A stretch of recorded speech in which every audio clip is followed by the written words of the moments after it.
Good evening, everyone, and welcome to our sixth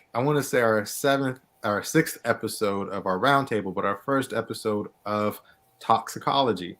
Toxicology is our introduction to our roundtable talking about addiction. Joining us, we have Lisa Pasquarosa and Riley Osborne. Welcome. Hello. Hello. Riley is the executive director of Recovery Unplugged Nashville, and he's also the director of business for Virtual IOP. Riley's personal recovery story started early, as he found sobriety at just 19 years old. Riley is an active member of the Nashville recovery community, a certified peer recovery specialist, an outdoor enthusiast, and sports fanatic. Focusing on being of service to others is a major part of his recovery program and is the fuel behind wanting to serve others professionally. Riley's passion is to continue to provide hope and healing through Recovery Unplugged experience. Welcome, Riley. Hey guys, glad to be here. Glad to have you, man. We also have Lisa Pasquarosa. Lisa is the head of sales and publishing firm in the gaming industry and is a busy working mom. But since the death of her beloved son, Justin, who passed away at the age of 27 from an overdose, she's become a tireless advocate for addiction support and ways addicts and family members can understand the core problems that they face and get the help that they need.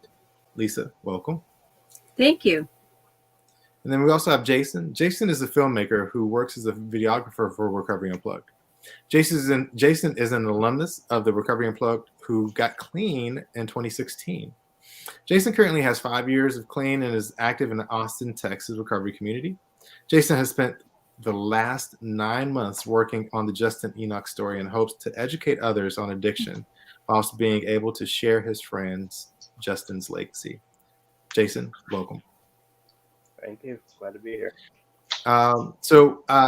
Just so you guys know, Riley Osborne was one of the first faces that I saw at Recovery Unplugged, and Riley's story, his panache, his ability to find common ground with just about anybody he meets makes him an amazing individual. And I just want to just really give a personal thank you to Riley for taking the time out tonight.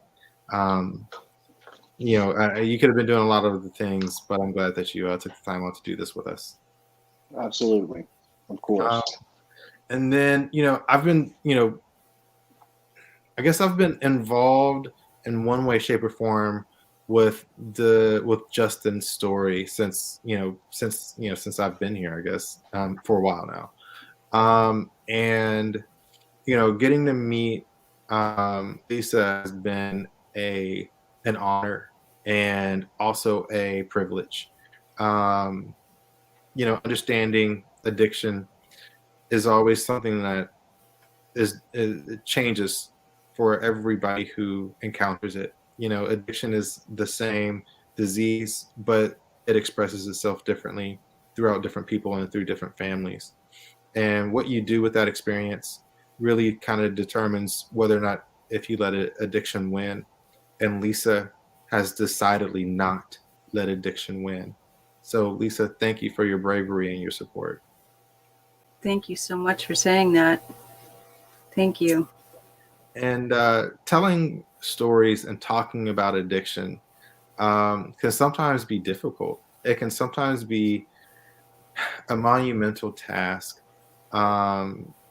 with very difficult reins and very difficult, I guess it's a very odd thing to lift. It's like trying to get a couch up a set of stairs where you got to pivot and it's an awkward thing to bear, and it's an awkward thing to lift and hold. But the way that Jason tells the story of addiction and talks about addiction through his films make almost everything seem like a one-story move. So Jason, thank you for all of the effort and energy that you put into all the videos that you've done. And guys, if you haven't had the chance or the opportunity, go to Recovery Unplugged's YouTube to view more of the movies and the videos that Jason has made and has put his love, energy, and efforts into. You won't find a better use of your time if you're wanting to understand and learn about addiction than to watch some of Jason's videos. So I highly recommend that. And Jason, thank you for everything that you do. Yeah, thanks, man. It's a pleasure to be able to do it. Well, so just before we're going to be doing a couple of things this evening, and one of the things that we're going to be doing is we're going to be debuting the Justin Enoch story. We're going to get to that here real soon. But one of the things I wanted to do is, we have a few topics that we wanted to bring up, and and I think it's a good idea to sort of set the tone of what this is growing into and what this is going to be, and to allow ourselves the bandwidth to be inclusive of everyone who has experienced addiction, all family members who have experienced addiction of a loved one, as well as people who are not sure whether or not if they themselves have an addiction or if someone that they love or know has an addiction. So, if you fall into any of those categories, you're in the right place. And if you're just, recovery curious and you're trying to figure out if this is a good choice or the right choice for you, you're in the right place. Feel free to ask your questions in the comments. We do really well about addressing them, but we're really happy to have everyone here. One of the things that I wanted to talk about, to kind of kick it off, obviously we're going to be talking a lot about Justin and talking a lot to Lisa and Riley, is, identifying and knowing the physical and behavioral signs of substance abuse. It's very easy to overlook some behaviors and very easy to identify some others. But we're going to sort of kind of lay it out for you, and then also, open it up for discussion so that you guys can hear from different perspectives, whether it's a loved one or someone who is in their addiction or someone who's working with someone who has an addiction. So you can get a lot of different perspectives on this. So Riley, I want you to kick us off, man. How are we identifying, or what would you say is a way or a good way to know or identify the physical and behavioral signs of substance abuse? Well, the reality is that substance abuse affects more people than I think any of us could ever really grasp, especially in the world that we're living in today. I think a really good starting point of how do I identify, there definitely is a difference between use and abuse. So how do we identify the difference between those two? And obviously I think that consequences are a big piece of that, whether it be physical consequences from a health perspective. Let's say we've got somebody that's drinking too much. We're definitely going to be struggling with weight and tremors, and we're going to be falling asleep in places where we shouldn't fall asleep, and we're gonna be forgetting things. We're gonna have blackouts, things of that nature. Or maybe we have somebody that's an opiate addict, and they're definitely also going to be falling asleep in places they shouldn't. They're gonna be if they're an IV user, we're going to be able to see some signs on their arms or on their neck, on their face, on their hands. We're gonna be able to see track marks, things that are identifiers. And then if we talk about the change in someone that is an addict, it turns into an entirely different person. Yet it's hard to recognize them sometimes, because they normally wouldn't be doing the things that they're doing. Maybe we've gone from the most honest John that to not being able to tell you if their shirt's red when you can see that it's red, but they're going to tell you that it's purple. And so that's a mental change. Talked about some physical, and then the other piece, I think addiction is mental, physical, and spiritual, for myself, and I think for everyone else. And the spiritual piece doesn't. I'm not talking religion, right? That's not what I'm getting at. I think it's that core belief system that's within you that you see a shift in. You see them, doing things that are out of the ordinary or wouldn't have been a part of who they are. So I think that's a great place to start. From how do we identify if somebody is transitioning or already is in the difference between use and abuse.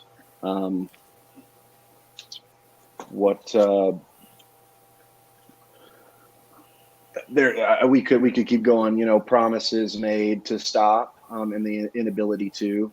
Swearing. The literature from a 12-step program says that we swore an oath on the Bible and weren't able to follow through with it. Is one of the stories in the beginning of the big book of Alcoholics Anonymous, and that's a reality for most people that struggle with substance abuse. What other kind of ways you thinking, Kay? You've been in this world a long time.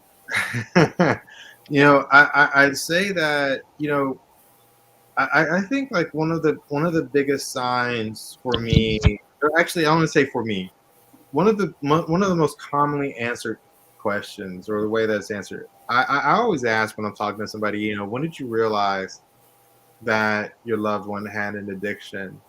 And it's usually right along to the point of once the lie started. And not that let me say this, that somebody who's starting in their addiction gets really good at lying, and really good at making people believe what that person wants them to believe. What and I'm is when the lies become so blatant that they really don't care anymore just how obvious the lies are. So as long as it makes their way to their next use. So I'd say that when you start seeing someone, or if you have someone in in your life that is making up a lot of excuses, or just refuses to tell you the truth despite them knowing that they're obviously being dishonest with you, I think that that's a good place to start with. The addiction is probably the one telling me these lies, and not the person that I love. What about you, Lisa? That's a good question. So like you said, the dishonesty was a very, very big factor in, knowing that something was very wrong. Not only, at different times in Justin's, addiction, his appearance would change, his erratic behavior. There was a lot of highs and lows. He wouldn't want to engage with family. He would isolate. And it's, there's so many different things, and that so many different things that you see that just you've never seen before. And, it just, for him, I think when he was using heroin, his appearance, he had lost so much weight. He was, he couldn't tell the truth to save his life, because he would manipulate and tell me what I wanted to hear, or tell us what we wanted to hear. And, the time when this first started, I believed him. I didn't know any better. I knew nothing. And as time went on, and his addiction went from, heroin to alcohol, that's when he started to isolate, and he didn't want to be around anybody. He wouldn't participate in any family things. He wouldn't get together with friends. He wouldn't do anything. So I think it's, I've seen so many different things, during the course of his addiction. But I could tell when he was going backwards. I could tell when he was slipping. He wasn't taking care of himself. He just didn't want to participate in life. and, be with his family at all. And that's a sign to me, because, he can lie all he wants and say that, everything is fine. But, for us to see him in person, it was always, we could tell. And it's, he would always tell you what you wanted to hear. But in reality, you have to look. And when you see those different things, it's very evident that something is wrong, and, there's a change. Yeah. What about you, Jason? I mean, I think even before it gets to the point where you're lying and manipulating, it's like you have to ask yourself, is it taking more than it's giving? Like, if I'm going out for one night of drinking or partying, do I have to do a week's worth of damage control? Signs like that. I could pinpoint like the time in my life when it, and I got clean at 42, so I used for a lot of years, and I had a lot of fun in the beginning of it, and I was, managing my life. But then at some point, that was the only part of my life that I was putting any effort into, putting any effort or energy into was getting and using more drugs. And it was no longer, taking something to be a little bit more social or to take the edge off. It was a full-time job, and it took everything that I had. So, I think, and we're not talking about the person who has, two glasses of wine and goes to bed every night. We're talking about when things become unmanageable, and, you have to do more cleanup than anything else. Yeah. Yeah. So, with that being said,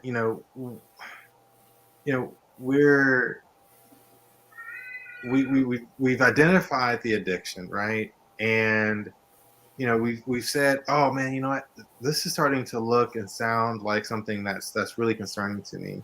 Trying to figure out, what to do and how to do it, and what's the best way to say what I want to say to this person. What would you say is, what's the next step? What's the next intervening thing that should be done or said, or how do you go from there? Like, what's the next step after that, Riley? When you have somebody that you think is, they're doing these things, they have the dishonesty, they have the obvious track marks or the obvious drug use signs and symptoms. What do you do next? What comes after that? I'm a firm believer in having a conversation before it gets to the point where you can't have a conversation. So in the context of, I very recently had somebody come to me and say, "Hey, I've got an individual, definitely looking like we might have a problem. We're hiding bottles. We're drinking. We've made promises that we're not going to drink until the new year, and we've been drunk 9 times since then. What do you think the best recourse is?" And my response was, well, how do you think we should start? And, well, I'm thinking maybe we start with a very, low level of care, right? Not very in depth, not diving into things. I said, well, wouldn't it make more sense for us to go ahead and get this thing head off now before we need to really to put a huge barrier in place, to put a big boundary up. And so the family agreed. And so the game plan is tomorrow to sit down with this individual and have a conversation and talk about, listen, we know that things aren't going well. We really think that we need to start a process of getting you some help. How do you feel about that? So it's a conversation first and foremost. It's not being in recovery myself.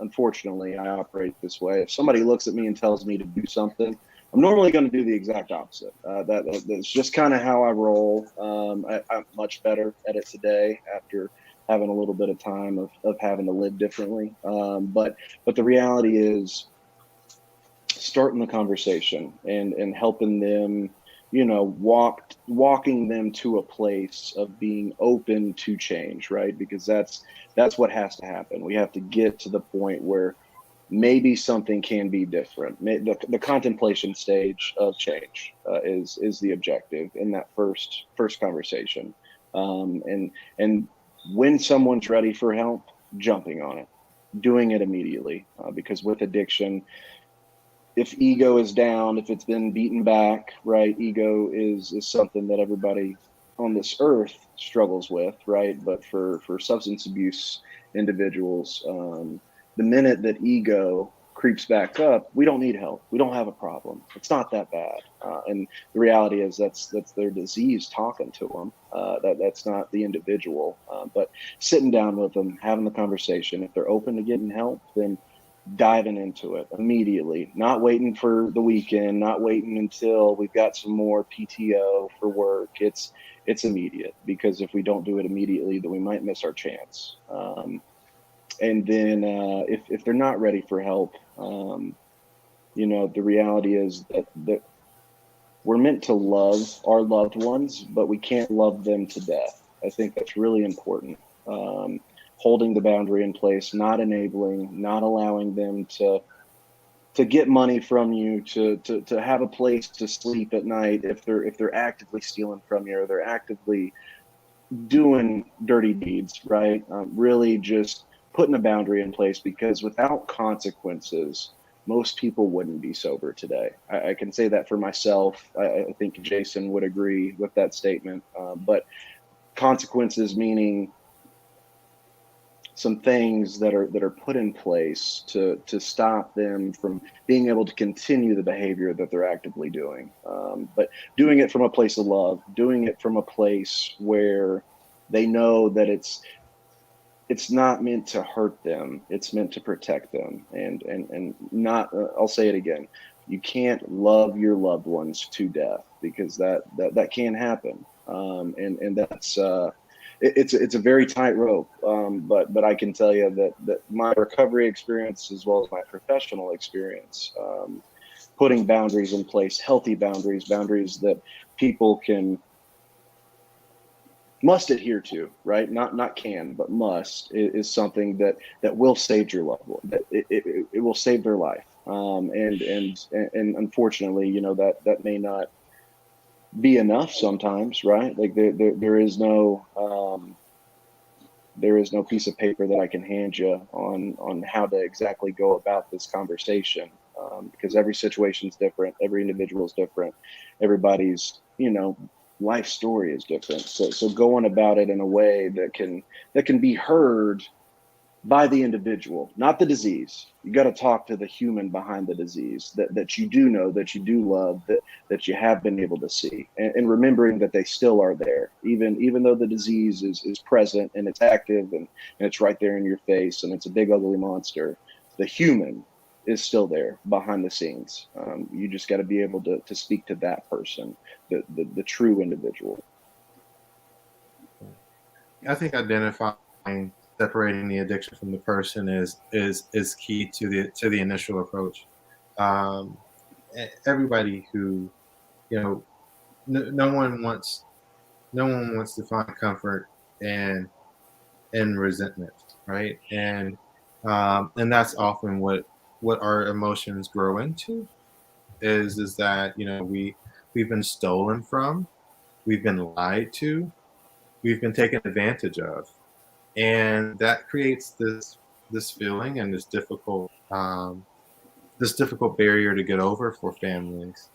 And the first step, I think, is identifying that the person that you're talking to might look and sound like your loved one, but sometimes you're dealing directly with the addiction, and the emotions that come along with dealing with that addiction are very, very, very hard to compartmentalize or to put aside when addressing individuals. So sometimes it's also best to get a professional involved. To call someone like Riley or Jason, or call someone that's been through it, like Lisa, and ask the questions. What do I say next? And sometimes people will tell you, don't say anything right now. I'm going to talk to them, or we need to talk to them in a professional setting, whether it's a therapy session, whether it's a home intervention, or whether it's a phone guided intervention, where people can give you, insight and opportunity to say the right words that keep your emotions from making the decisions for you. So, it's I like the way that you said it. Don't love them to death. The enabling factor is very difficult. Jason, what would you say is your what would be your feedback to the next steps after identifying an addiction?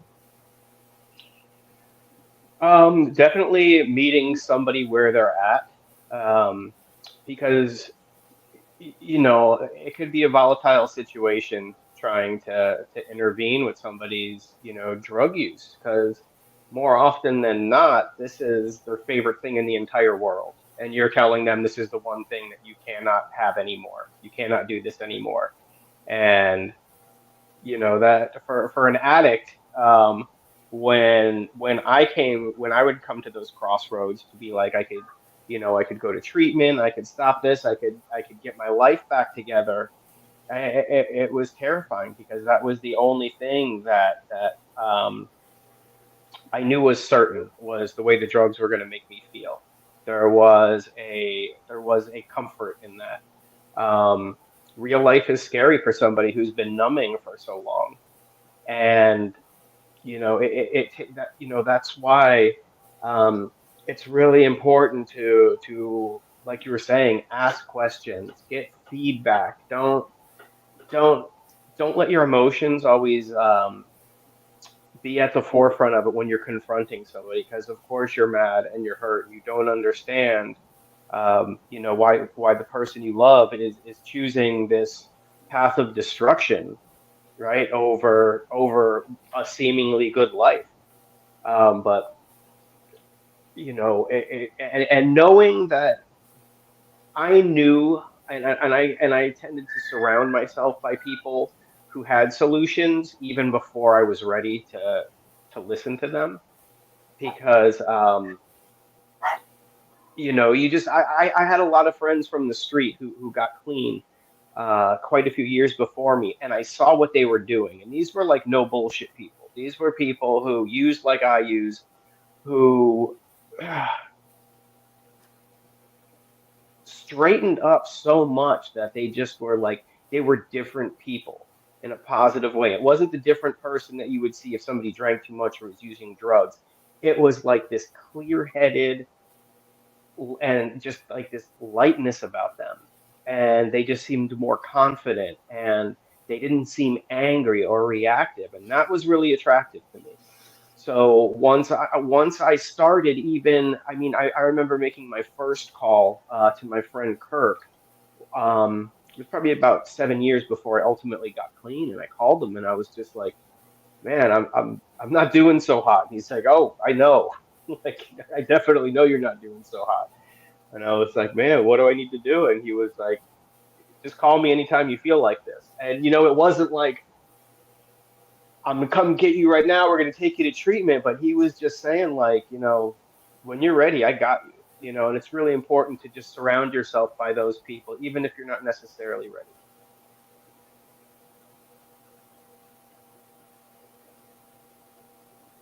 Thank you. Lisa? So this is kind of a crazy thing. So when we were trying to deal with, Justin's addiction and treatment and things like that, when all this was starting, I didn't know anything. I didn't know where to go. I didn't have other people to talk to. I didn't have groups, because this was so new to me. But when, I finally realized that, we realized that Justin needed to go to treatment. And first of all, there was no judgment from us. We were just concerned as parents that, we wanted him to get well. And, at the time, like I said, I didn't know where to start. but it became a job for me because he was in and out of treatment so many times. It was like a revolving door. But, the first time we ever sent him to treatment, I got him on the plane. We all felt so good. We thought it was going to be great. And he stayed for 5 days and left. And it just started this revolving door of in and out. And, obviously, my enabling made the situation a lot worse because I would allow him to come home. I would, I'm still a mother. I was still his mom, and I didn't want to abandon him during these times. But, it's so hard. You want to do the right thing. You think you're doing the right thing for your child. I would call, suggest different places, get him on track, talk to him. I would want his, I would want his suggestions, things, places where he would be comfortable, anything to engage him in wanting to go to treatment and trying to help him. And, I can't say that what I did was a positive thing in some ways, because like I said, he would go, he would leave, we'd find him somewhere else, he would go back, and I made it too easy for him almost because I was doing it. And the fact of the matter is, if he didn't want to be there, he wasn't going to engage with the program and he would leave.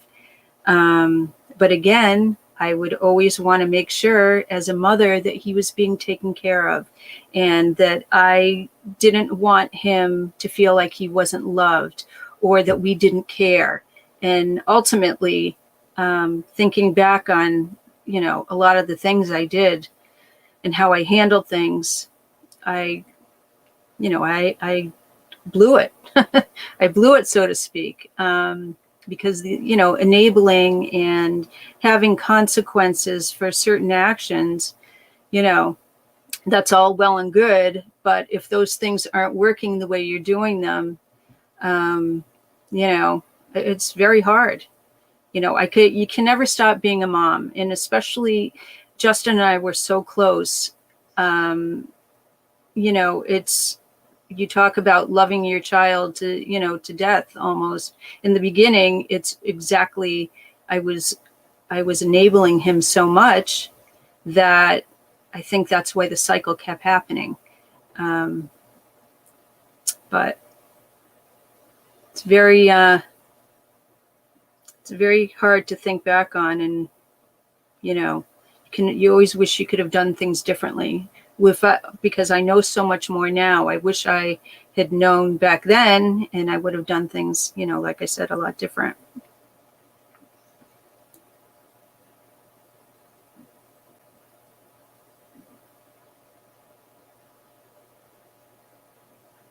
You're muted, Kay. Thank you. I said, on that note, we've got some comments and questions that we're going to address here in a minute. But before we do that, I'd like to go ahead and pivot to the Justin Enoch story.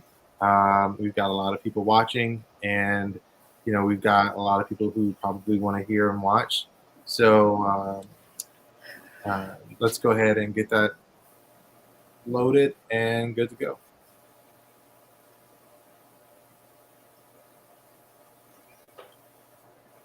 In 2019, over 50,000 people died of an opioid overdose.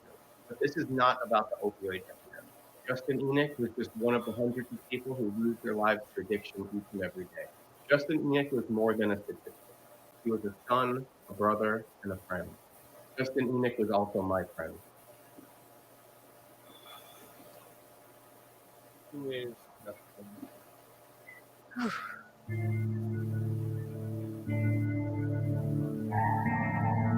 Justin was my beautiful son. He was a wonderful, wonderful young man. He just was the love of my life, my best friend.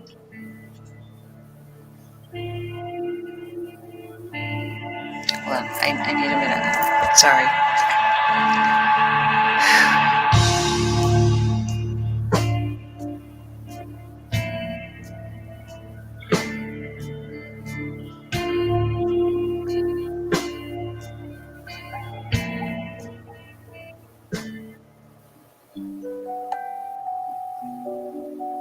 Justin had these amazing talents with music. We would go to my parents' house and my mother played the piano and Justin would just start, playing around with it. And we were amazed that he had kind of taught himself how to play the piano. And from there, he wanted a drum set. He was probably 10 years old. His friend had a little guitar and they started playing, and he and his friends put a group together and it was a talent show. Justin wanted me to make the costumes and gave me about a 1 day's notice to do so. And they dressed up as Kiss.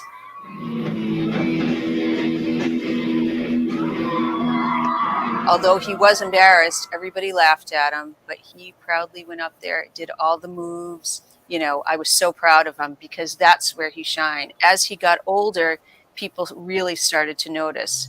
People wanted to play music with him. People wanted him to be in their band.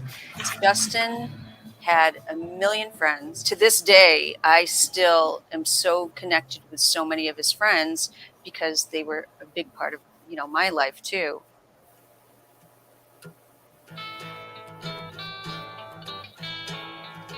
Lisa and her husband Ronnie's house has always been a hangout and a safe space for Justin and his friends. Ryan Brady and Alex Maluski still visit to catch up, share their music, and to reminisce.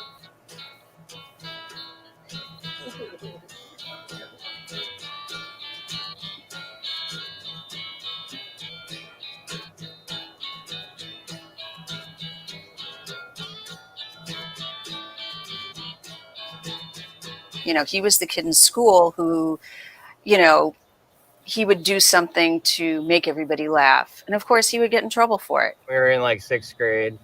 Justin had these 2 magnetic nose rings. Then all of a sudden they slid up and the outsides both fell off. And he went, ugh. What grade was that? We were like 11 or 12 or something. He was all gothy back then. I always wish we could have Justin as our 3rd member of our band. He loved music and he made me love it more. Music was his passion. That was one place he could stand apart from other people. It made him feel wonderful, where he didn't for so many other things. He was just lacking. And Justin has always been a bit insecure. I think he feared his feelings. He would ski down the biggest mountain. He would be on a skateboard and go down a flight of stairs. That's not the type of fear that he had. It was the internal things that he feared. He just feared his emotions. He just wasn't comfortable with himself and dealt with it, unfortunately, in some ways that he shouldn't have. Lisa found journals that Justin kept and discovered that he started using cocaine and opiates at the age of 14. Over the next few years, his drug use progressed substantially.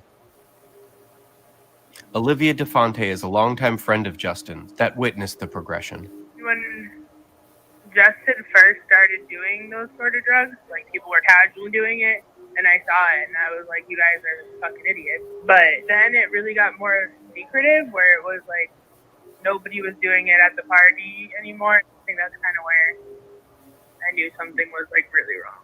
I can think of a million circumstances when I did the wrong thing. I didn't react the correct way to the signs that Justin was showing because I thought that I should believe what he's saying. And I have so much guilt over that. Because could I have made a difference? Absolutely. Parents love their kids, and it's a difficult concept to grasp that your child has a problem with drugs. He started using heroin here and there, and then it got so bad that he told me he had to Google the effects that he was having and telling me that he needed to go to detox. I didn't quite grasp how serious things had gotten, and I didn't want to believe it. I didn't want to believe it. I had to quite literally Google my experiences and symptoms, only for Google to tell me I was a raging junkie and going through withdrawal. In 2014, Justin attended his first treatment center near home. He completed the program, but then began abusing opiate withdrawal medication. This is where the drug use seemed to become a priority in his life. Enter age 20. I'm using every day. My family is aware of my problem, and I'm bleeding my mother dry of money. At this point in my addiction, I'm quite good at manipulating people, especially my mother. You want to be on good terms and be connected with your loved one, but you do not want your strongest connection to be with their addiction. You want their strongest connection to be with their recovery. Working a family recovery program is crucial in being able to gain a connection with your loved one's recovery, rather than continuing or building or enabling the connection that you may have had with their addiction.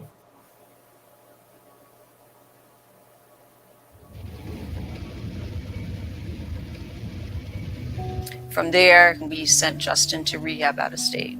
I put him on an airplane to California and checked himself out 5 days after getting there. And that is when the nightmare began. I wish I had taken a stand. It just was a cycle of years of in and out of rehab. Justin went to roughly 10 treatment centers in the span of 2 years. More often than not, he would return home early and not complete the continuum of care. This also marks the time of where the manipulation started. It was definitely really hard for me to see Justin manipulate his mother, because Lisa is probably one of the best people that I know, and so loving and caring. It was hard. The common misconception is that going to treatment or rehab will be a cure, and this person will never want to use drugs again in their life. It's all about follow through.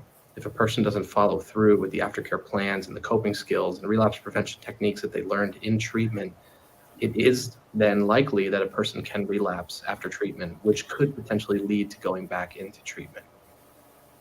So we were doing research trying to find a facility that he would want to stay at, that he would have a connection with, that he would like to be at and would like to stay at. And when I found Recovery Unplugged and that they use music, I thought to myself, this could be very good for Justin. And he was very receptive to going and do sober living.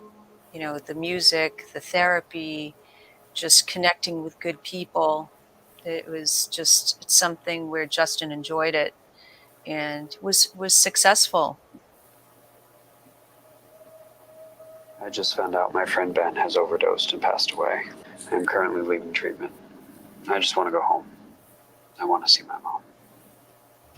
So there may be a day where you get a phone call from your loved one while they're in treatment with them saying that I need to leave this facility as soon as possible because this just happened, or a family member passed away, or I have to pay my bills, or I need to get back to work, or I need to get back to my house. Though these situations could be completely valid and seem urgent, the real urgency in the bigger picture is really about why this person came to treatment. Most people that come into treatment have a severe and life-threatening disease of addiction. Now, cutting their treatment short for any reason is putting their recovery at risk. Putting their recovery at risk is increasing the risk of death and relapse. It's different when you're with a group, when you have that structure, and which is so important. And that's when Justin thrived, when he was in a structured environment. He did come home. I just think he was very afraid. I think he was very afraid. Anytime he was not in the structured environment, he was scared. Still really want to go back to my temporary home at the treatment center. You know, if someone from outside of your family, like one of their friends or something, is saying like, hey, he needs help, they're probably not like just saying that. It takes like a lot of guts and courage for you to go and tell on your best friend. He was my best friend.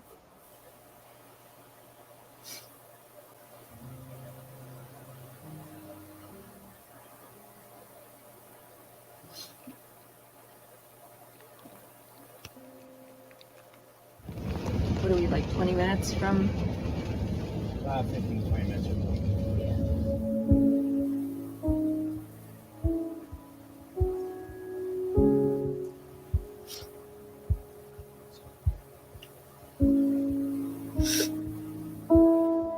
So I came and I had the key to the door. I knocked on the door and there was no answers. So I unlocked the door and I pushed the door open and called for him, and I could see the bathroom door was open, the bedroom door was open, and he wasn't answering my call. When I pushed the door open the rest of the way, and he was laying on the sofa right inside the door. I reached in and I touched him, and he was ice cold. So at that point, I just backed out of the room and just called the police department and called Lisa to let her know that they had found him.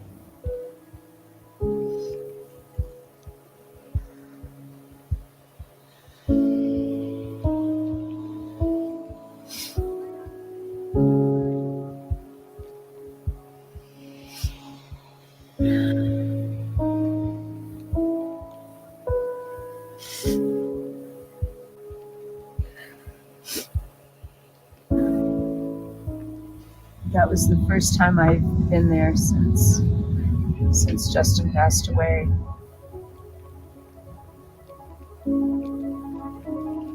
It's just so hard to think that he's not sitting up there right now, that I wasn't here just picking him up to go for lunch or go shopping.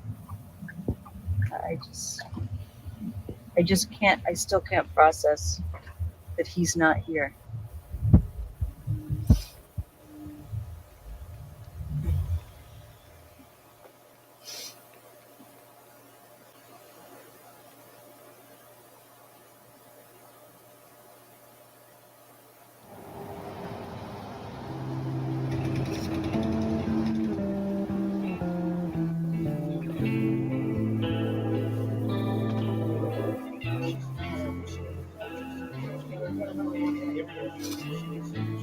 He and I had a huge, very big argument about just him not taking care of himself, and I saw signs that he was slipping and he was going backwards. And I talked to him about going back into recovery, and he said that there was no need. He didn't need to do that. That he was he stopped drinking and he was trying to do it on his own. It is highly recommended against doing this on your own. Not because I'm saying so, but because it's incredibly dangerous and the risk rate is incredibly high. This is where the relapse and death rate goes through the roof, where people are trying to detox themselves off alcohol at home, and they think if they could just take a couple medications that they think could detox themselves, that they'll be okay and they'll get through the process. But in today's drug market, unfortunately, a client does not really know what they're getting. So they're thinking they're using a benzodiazepine, or they're thinking they're using just a normal opiate or a pain pill, and they're actually finding out that there's more lethal substances in them, such as fentanyl and carfentanil. He felt horrible. He was in pain. Justin was in pain the last month of his life. Justin bought oxycodone off the street to try and ease the effects of detoxing off of alcohol. His autopsy confirmed that he ingested one of the pills. He had the other one in his wallet. The pill was counterfeit and contained carfentanil. Both Ryan and Alex had struggled with addiction for years, but since Justin and their mutual friend Ben's overdoses, they both addressed their addiction and have maintained their recovery. I've been sober for 1.5 years now. It just makes sense to me to take what I've learned and how I knew them and bring that to other people. Both of them, combined, definitely gave me a lot of motivation to stay sober. And Lisa is now an advocate and helps to spread awareness about addiction and the dangers of enabling loved ones. We were able to catch up with Lisa to go over some developments that happened since the initial interview. So I wanted to show you something pretty cool. Knowing the whole Kiss story, Justin dressing up as Kiss, and your guys' history with that, we reached out and Kiss's manager, Doc McGee, and I told him about the story. We brought Justin on stage. Oh my God. During the drum solo. That was like a dream come true for Justin. He always wanted to see Kiss. That was like one of the bands he always wanted to see. We brought the pictures. We got them autographed. Oh my God. And then there's a little message from Gene Simmons on the back. That is so amazing. Okay. Recovery Unplugged is going to do a scholarship every month in Justin's name. It's just I don't even know what to say. That's amazing. Yeah, that's something that I was always hoping that, that I could help facilitate, because I know that it would be something that, just something that Justin would want to do if he would always wanted to help people. And, this is a way he can still do it.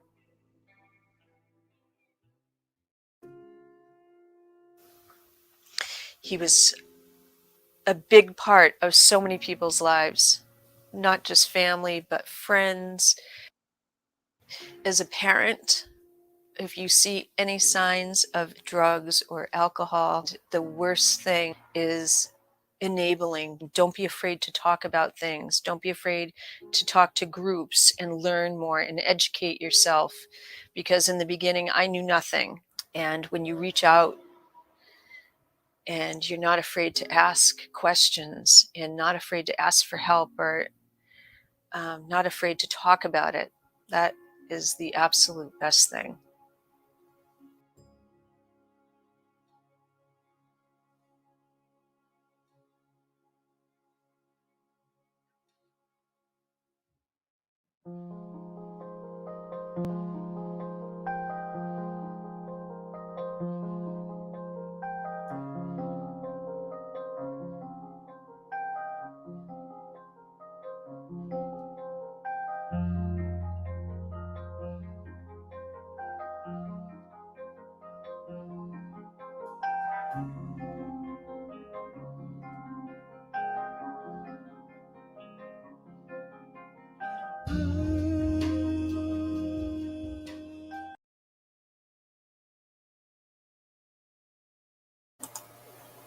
Wow. What an amazing and moving and powerful message and story. Thank you, Lisa and Jason, for putting this together. Lisa, obviously, how do you feel after watching that? I can't even put it into words. I've watched it so many times. Sorry, I don't want to cry. I watch that every day. I've been watching it every day since I've seen since Jason sent it to me. It's kind of a way of me still having him, me still having Justin. But it just makes me sad, and guilty. It gives me a lot of emotions. I wish I could have done more for him.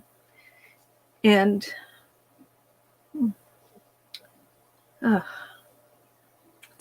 it's very sad. But he was such a wonderful person, and so many people loved him, and he actually helped so many people, believe it or not. He was such a good friend to everybody.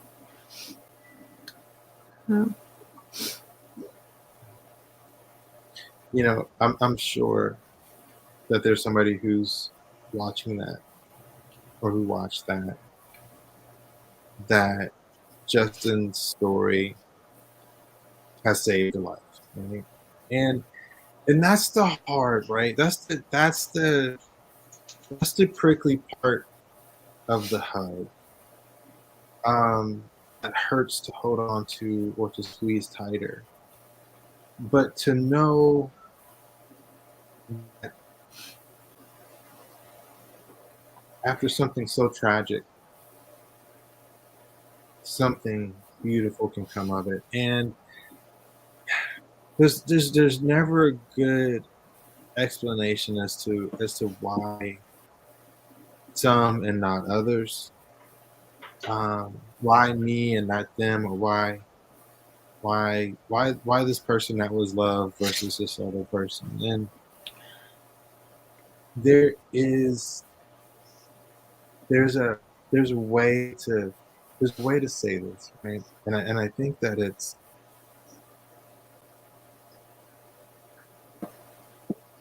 love abounds and forgiveness abounds. And it doesn't mean that hurt and pain and shame and guilt don't still exist, but it does mean that love and happiness and the future is still attainable and possible. So for everyone who's watching this and who've watched this, just know that, right? Take the message and learn from the hurt, pain, and guilt and shame. Know that those things exist in a very, very small portion of hearts when we have love, because there's when you have hope, there's tomorrow. There is a tomorrow when you have hope. And if you or a loved one is struggling with that, trying to find or trying to grasp onto that hope, trying to get a reason or a why, or if you feel like that somebody or yourself are spiraling out of control, so much so that your life or their life or the future is in danger, reach out to someone. Reach out to someone like Riley or Jason or even Lisa. Because identifying an addiction and doing the next thing when it comes to identifying that addiction is the difference between life and death. And getting individuals to understand just how much they mean to you, despite what they've done, is important.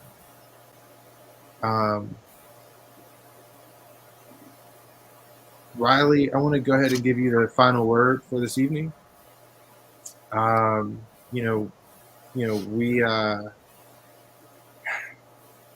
a very powerful and moving video. But I want you to talk about forgiving yourself, picking up the pieces, healing after an overdose fatality. Tell me, give us a little bit more, and talk about that. And you get the last word of the evening, Riley. Lisa, that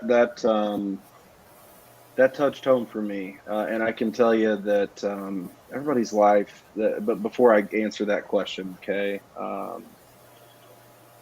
for myself, I'm gonna talk to you as a person in recovery for a minute, not a professional. But I can remember the very first friend that I had that passed away from this disease, and I was in treatment, and he had just left and got wind of it, and I have a song to this day that the second I hear the first beat drop, he pops into my head, and I feel like he's walking with me when I hear that song. And then I have another song. I don't know why music touches this part in my brain, but I have songs that reflect on people for me, and another one that was a super close family friend that I picked up from treatment and took him to the airport. And I was one of the last people to be with him before he passed, and so what I'm getting at as an individual in recovery, and I just had a guy that I sponsored for a couple of months that passed away last week from an overdose.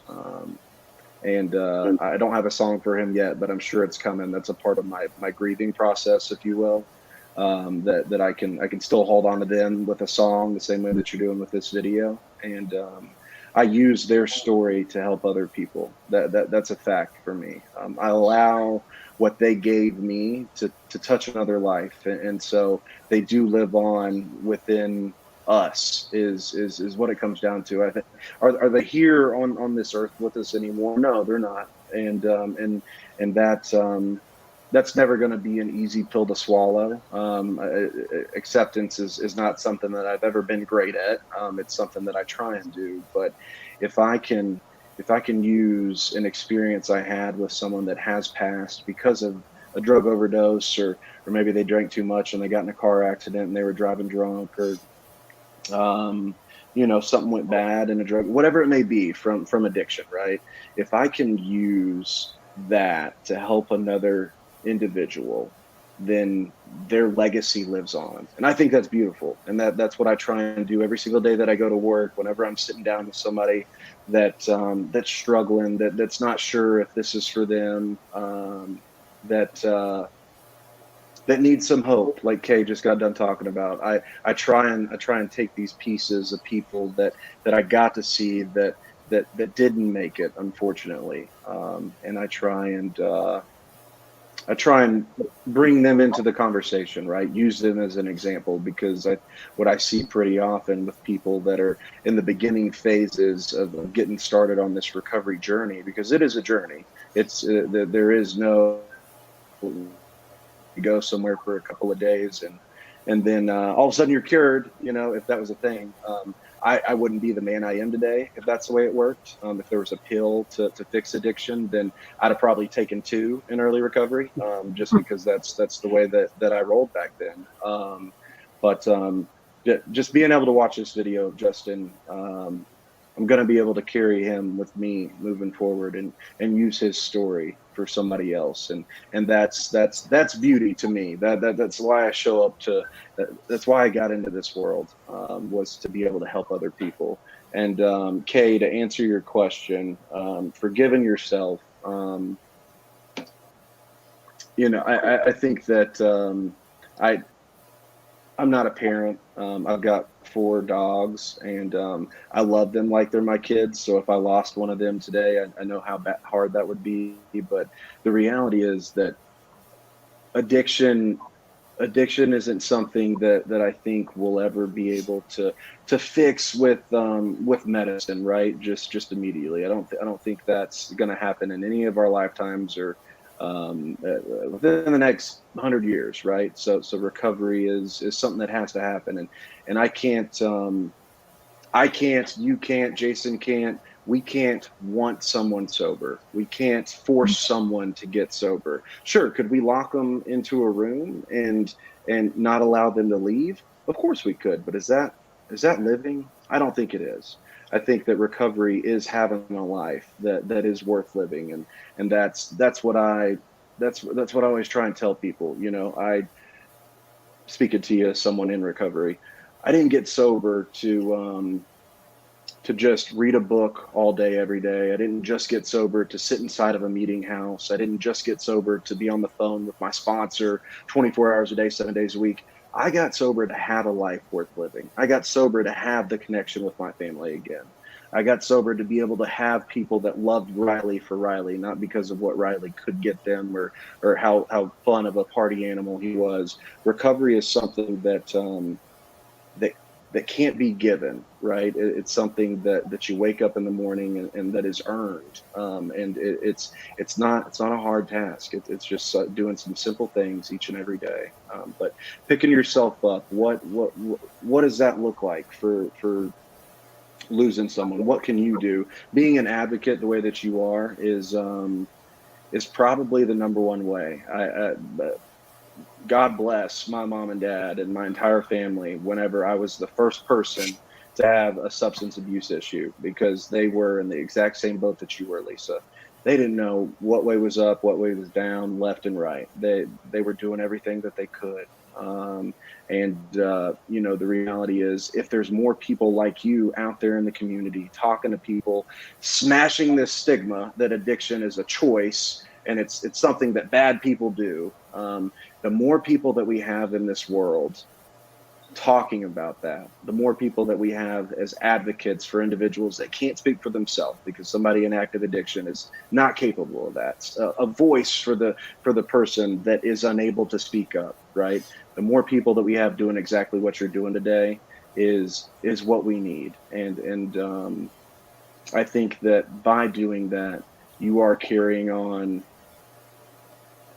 his legacy, and I know it was cut short, but the reality is that you're doing exactly what I think he would want you to be doing, and you can have faith in that, as far as I'm concerned, because the human being behind the disease loved you as his mom, and I can speak for anyone that struggles with addiction, right? There is the disease and there is the human element. and remembering, you know, that behind this guise, behind the manipulation, behind all the issues that are going on, right? That human is still there. We just can't. We just got to talk to them. That's what we got to get to. We got to get back to that person that we know and that we love. So if you see somebody that is struggling, reach out immediately. Don't wait. Don't wait on it to get worse. Don't even risk it. I've lost more friends in the past couple of years than I stopped counting. Is the reality. That's the world we're living in now. And I know Jason could, you know, put a check mark next to that statement as well for himself, I'm sure. But getting help sooner rather than later is absolutely the objective. That just has to be the stance that we take. Because if we don't, then we run into, well, is there something else that I could have done? And Lisa, I think you took all the right steps. You got him the help. You put in some boundaries, but don't love your loved one to death. I think that's a big piece, right? Putting in those boundaries and trying to do the right thing. The fella that talked in there is Ian Jackson. He's my clinical director in Nashville. I'm blessed to have him. But he also wrote the book for Recovery Unplugged as a whole. And he you know, he's just got a way of trying to help people get back to being the person that they can be, and that's with families, that's with clients, that's with anyone. But picking yourself up, I think that getting out of bed is a victory some days. If you're in the position that you're in, Lisa, showing up to work is a victory.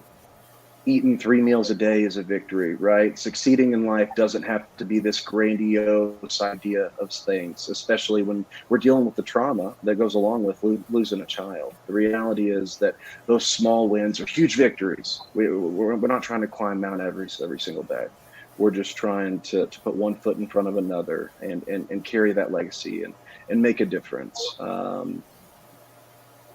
So I hope that answers your question, Kay. I think you know, Jason, phenomenal job, dude. That was really cool, really cool video, and it's going to be around until the internet's not here, and I don't foresee that happening. Right? That's the coolest part. That we live in an age where anyone can now access this. Anyone can hear Justin's story, and if he can touch one life from where he is now, that's a success as far as I'm concerned. Absolutely. That's amazing. So getting somebody help is it's better to do it now than it is to do it later. And there's never going to be enough beds in this country, in this world, to help the people that need the help. So really just making sure that you're doing everything that you can to help people get the help that they need, I think is what it comes down to. I agree. All right. Well, thank you, Riley, for the last words. Lisa, thank you for coming and sharing your story with us and allowing us to, you know, to talk about and honor Justin. And then Jason, thank you for putting together, you know, all of this and making it all possible for, you know, for other people to see all across the world. Thank you guys. You guys have a good night, and I'll see you guys next Thursday. Same time, same place. Thank you.